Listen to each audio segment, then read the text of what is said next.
This is Austin Liddy Limits, where authors talk to authors about books and the craft of storytelling. Sponsored by Blue Ink Review, because typing the end is just the beginning. Find out more at blueinkreview.com.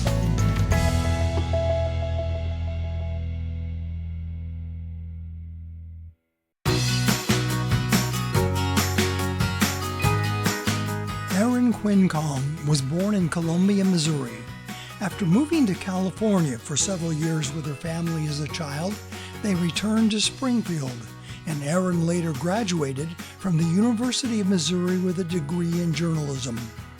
Currently, Erin is the managing editor of Texas Highways magazine.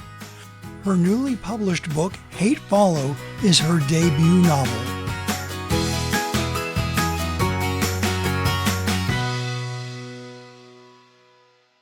So, Erin, thank you very much for being with Austin Liddy Limits today. Thank you so much for having me. So you've been writing as a journalist, magazine editor, freelance editor for a lot of years. What was the trigger that got you into writing fiction? Well, so you're right. I had been an editor for several magazines, probably 15 years, maybe 12 years. And I had my first child. And at that time, I was editor-in-chief of Austin Monthly in Austin, Texas. And after about a year, I was like, oh, this is really hard to have a baby at home. And so I went freelance, and that was great. I got to, work with other magazines and websites. And then I had a second child who was a very difficult baby. And so when he just didn't sleep. And so when he turned 1, I'd always kind of wanted to write fiction. And so I was like, oh, I felt like that was the time to do it. So then I joined Writers League of Texas and tried to meet people and did workshops and that sort of thing. And so it was just one of those things that I had the time. My children were both just in like part-time preschools. And so I would have like 3 hours, 3 times a week to work on fiction, as well as my freelance assignments. But it was just something I wanted to try, and it felt like a time to do it. And I think as a mom, you kind of need something for yourself. And also as a freelance writer, freelancing is great, but you do feel you're on the outside of a publication, so it was something I felt like I could control a little bit. And so that was great. So you kind of touched on this. Have you always wanted to write fiction? I mean, like from when you were a kid on up? I think I've always been a humongous reader, but it felt like that was just such like a dream job, a dream career. And I found journalism when I was 15. And so that was kind of my path for a really long time. And then when I lived in New York City in my 20s, and people would always say, you should write a book, you should write a book. And that was when Devil Wears Prada came out, about the magazine editor. And Sex and the City was huge. So it was kind of like single girl in New York City. And I was like, what can I add to that conversation? I was a Midwestern girl in the city, but that's not that interesting. But then when I had children, I feel like it just really changed how I saw the world. And that I think gave me a lot more to write about. And that's kind of when I was like, okay, let's try this. But it's still, even now it's a very surreal thing to have a book coming out, I think. But it's been wonderful. Hate Follow is basically about the relationship between a mom and her daughter. Mom is a social media influencer, and the daughter just absolutely doesn't like that and doesn't like being the subject of so much of that. What was the inspiration for that book? So during the pandemic, I was home with my 2 children, and I think a lot of people, we were all home and kind of lonely and posting a lot on social media. And I'd been following influencers for years and years and years. I first wrote about health and fitness bloggers in 2009 for Self magazine. And those women I interviewed went on, almost all of them are micro influencers now. And I've watched, just as I've progressed through my life, wedding influencers, and people post their birth stories and their home and decor ideas,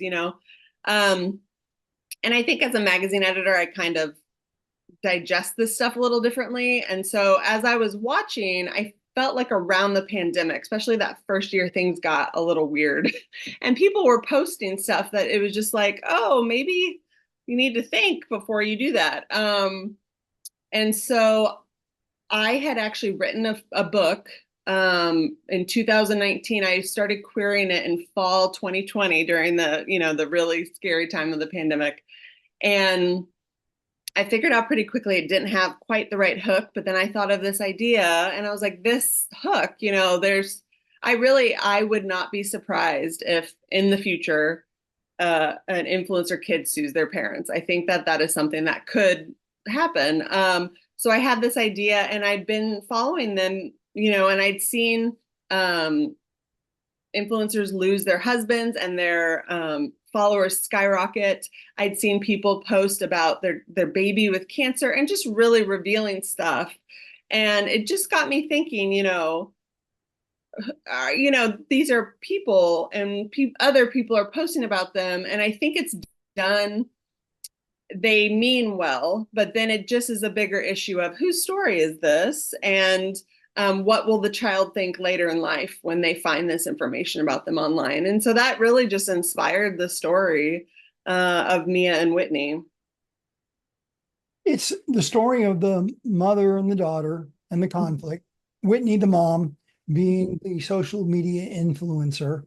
Did it really occur to you that the story you wanted to write was more about the conflict, or was it about the social media influence on relationships?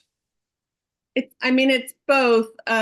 So I tend to think of the plot for a book first, but then it became, as I was writing, I really had to think about the relationship. I have a 9-year-old, my daughter is 9 now, and I have a son who's 6, and it is the mother-daughter relationship is so fascinating.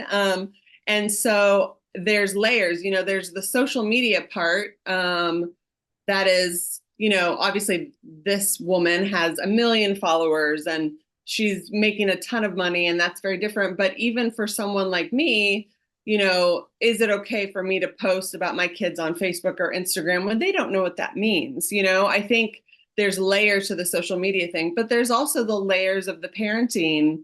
I had to think a lot about, there's like sections of the book where Mia lives with her best friend's family. And, I had to really think about that. Like, okay, when my daughter's a teen and she's not living in my house, like what would how do I make that seem okay in a book? So there was that work of figuring out how to make everything make sense while keeping the social media kind of the main issue. But I do think at the end of the day, it is a mother-daughter story for sure. Yeah. A lot of authors target a certain audience. Mm-hmm. And this book I see is basically women's fiction because there's like 3 male characters in there. Yeah. So, Yeah. something like that. Did you think about that before you wrote it? That's fascinating. I did not. So the father died. Right. So it's Whitney's husband died and Mia's dad died. And so to me, even though he's, not in the book, he still looms very large. They talk about him a lot. They think about him a lot. And so to me, that's interesting because I do feel like he was a central character. But I did struggle. There's a boyfriend in the book. Whitney has a new boyfriend, and he went through many iterations of who is this guy? He was a husband for a while, and every time someone would read it, they were like, what do we do with this guy? So that was, I really do think Mia and Whitney were the most important people. And so I did struggle a little bit with the men and what they, kind of their role in the story for sure. But, it's interesting because I do think, moms and dads are so different, and then step parents are so different. So it just kind of turned out that I think Whitney was so important to her daughter and vice versa that they were the driving force of the story. Yeah. Yeah. That's understandable. The the one question that I have, well, one question, we've already gone 5.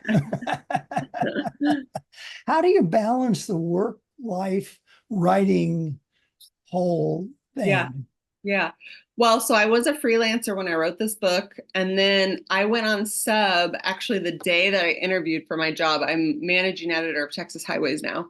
Um, so, I didn't know if I'd sell it. I didn't know if we would get a deal. So I went on sub, interviewed for the job, and ended up getting the job and then getting the book deal. And so I just do a lot of work on weekends. And then now writing a second book, I'm personally, I've heard people who get up really early in the morning and I just can't do that, or people who work over their lunch hour. I can't do that, though I wish. That sounds great. But so what I found right now that works for me is working on weekends, but also at night. My kids are asleep, the kitchen is clean, and my brain can kind of figure out like, okay, what are we going to work on the story next? And I really do. I enjoy it. I mean, that's been through querying and being on sub and all that. At the end of the day, I like the writing part. And so it's really fun to kind of be able to go back to that story. And so that's what, yeah, I usually work, maybe like from 9 to 10. On Saturday mornings, I take my daughter to gymnastics and I can knock out, 700 words, 1,000 words while I watch her, if I know, kind of where I'm going. And so it does get done, even though it's much more segmented now than it used to be. Yeah, I have a good friend who is a writer. He's published several books, Mhm. and he works for the state. Mhm. So he's got a real-time job, but he'll go in and he'll work on his lunch hour and he'll go, "Oh man, I only managed to get down 1,000 words over lunch today." Yeah. And I'm going, "What? If it was Yeah. me writing over lunch, I'd be lucky to get like 3 words, or Right. Yeah. That's I'm so very slow that way." funny. So you kind of hinted at this. You've got another book coming? Well, it's early stages. I've been thinking about it a long time, but I really got into it over the summer. And then I've taken a little bit of a pause just during, kind of the having to do the most promotion stuff right now. But yeah, it's a family drama set in Texas. I'm really excited about it. And it's got some very specific things that I'm not really sharing yet, but I'm excited about it. I think it'll be fun if I can, once I can get back to it. I think I'm hoping it comes quick, though I'm not super quick either. Those people who can knock out a first draft in a month, like that is not me. But maybe in a few months I'll have something. We'll Yeah. see. I hear the horror stories about Stephen King and how much he writes Yeah, and people like that. And I'm just going, oh my I goodness, know. I'll Yeah, never, I'll never make it. What are you yeah. going to do? Yeah, So, and I'm sure he has a lot of help, but also I'm sure he doesn't question himself very much because you would think after how many books has he done? 30 books, oh yeah, easily. 50 books, you feel like you've probably got it down, but I'm not quite there yet. Do you have any advice for writers who want to follow in your steps, Yeah, as I mean, little or big um, as they may be? I think for sure, the top things are to figure out your process. Every literary event I go to, someone says like, how do you write? When do you write? And at the end of the day, you just have to do it when it works for you. I also think finding people who are at the same stage as you and are kind of similar in how they view things. I joined a writing group. I think it was August 2022 or 2021. I do not remember anymore what year it was. I think it was 2021.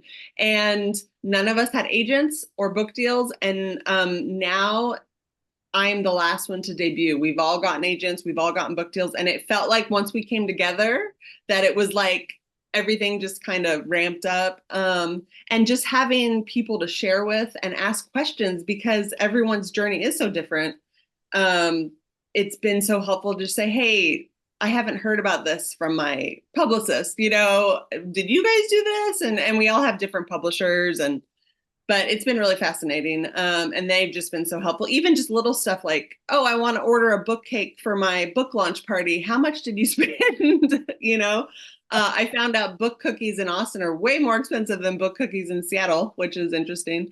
So just little stuff Actually, I like guess that. that makes sense. Yeah, I guess. So just little stuff like that. I think finding your people and then just knowing that at the end of the day, the only thing you can control is the writing. You can't control the publicity. You can't control, I mean, even social media, you can control your own, but you can't control reviews or any of that. So you just have to enjoy the writing and see what happens. So that's the bottom line. Yeah. Enjoy I the mean, enjoy the ride and let the rest of it just take care of itself. yeah, absolutely. Yeah. Okay. This is the point where we stop and we do the lightning round. Yeah. And it's not our concept. We stole it from inside the actor studio, who stole it from Marcel Proust, who stole it from Moses, I suppose. I don't know. It's been around forever. It's 10 specific questions. Are you ready? I'm ready. Okay. The first question. What is your favorite word? Oh, I really love the word sassy. Why? Doesn't it just sound, it just sounds like an awesome It just person. does. Yeah, if you're sassy, like you're awesome. All right, then. What is your least favorite word? I hate the word just because that seems to be my crutch word. And at the end of a manuscript, I have to search for all the justs and delete like 200. Well, that's an interesting choice. What turns you on?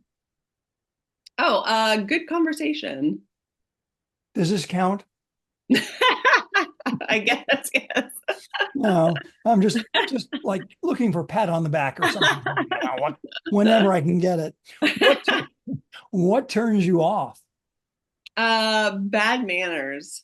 Mm, yeah. Yeah, shows a What lot is of your my person. what is your idea of happiness? Oh gosh. I think, just when you feel like you kind of have things under control, so your to-do list is in a good place, your house is clean, your kids are not fighting. I think that's happiness.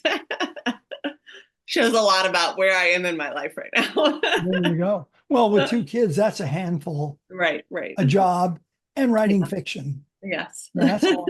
It's a lot to take on. Yeah. Who is your favorite author?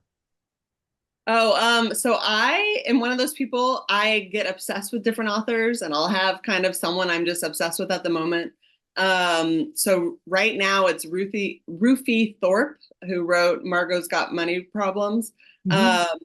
And I just thought that was such a fabulous book. But I think kind of my OG is Judy Blume. Yeah, that's kind of common. She's way up there on the list. Hmm. If you could have any profession, if you could work in any profession other than your own, what would Hmm. you want to do? That is such a good question. I've thought a lot. I think obviously I love the creative aspect of journalism, but I think as I've been more in the corporate world, I am interested in business more than I thought. Hmm. And it would be really cool to be like a CEO and make a bunch of money and then give it away like Mackenzie Scott. That's a dream, right? So I would do that. What profession would you not want to do? Oh. So I say this as someone who loves teachers. I just don't think I could be a teacher. They're so wonderful and it's just not my personality, but I am so thankful for teachers every day. That is for sure. I think we all should be thankful for our teachers. Yes, I love them. If you could be a character in any well-known novel throughout centuries and all of that, who would you want to be? These questions are so hard. Um, Maybe like Joe March from Little Women. Mhm. Yeah. So the independent women Yeah. always get me. All right. Our final question. If heaven exists, what would you like God to say to you when you get to the check-in desk? Um, Probably something like, welcome, there's a whole bunch of people waiting for you. I love that. Very good. Aaron, thank you very much for being with us today. Thanks. Enjoyed the talk and good luck with the first book and good luck with getting the second one done. Thank you very much. I appreciate that. This was All great. right. Thank you. Thanks. Have a good day.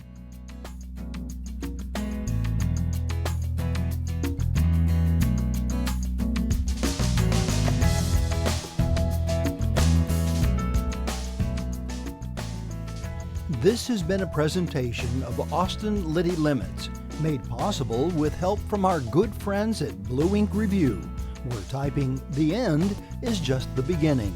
Find out more at blueinkreview.com.